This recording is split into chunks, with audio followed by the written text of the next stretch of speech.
കാൽമുട്ടിൽ വേദന വരുമ്പോൾ അതങ്ങ് മാറിക്കോളും എന്ന് കരുതി പലരും അത് നിസ്സാരമായി തള്ളിക്കളയാറാണ് പതിവ്. എന്നാൽ മുട്ടിലെ ഈ പ്രശ്നം ശസ്ത്രക്രിയയില്ലാതെ മാറ്റാനാകുമോ?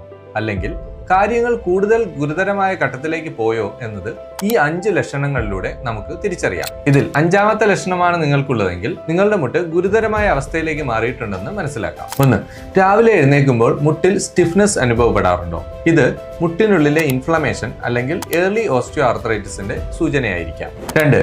മുട്ടുമടക്കുമ്പോൾ ശബ്ദത്തോടൊപ്പം വേദനയും ഉണ്ടാകാറുണ്ടോ? ഇത് ജോയിന്റ് വിയർ ആൻഡ് ടിയർ ആരംഭിക്കുന്നതിനുള്ള ഒരു ഏർലി സൈനായി കണക്കാക്കാം. 3. എത്ര വിശ്രമിച്ചിട്ടും മാറാത്ത വീക്കം മുട്ടിൽ ഉണ്ടാകുന്നുണ്ടോ? ഇത് ജോയിന്റിന്റെ ഉള്ളിലെ പ്രശ്നം തുടരുന്നതിന്റെ ഒരു സൂചനയാണ്. കാർട്ടിലേജ് വിയർ, ഇൻഫ്ലമേഷൻ പോലുള്ള കാരണങ്ങൾ ഇതിന് പിന്നിൽ ഉണ്ടായേക്കാം. 4. നടക്കുമ്പോൾ മുട്ട് പെട്ടെന്ന് ബലം കുറഞ്ഞ് മടങ്ങിപ്പോകുന്നത് പോലെ തോന്നുന്നുണ്ടോ?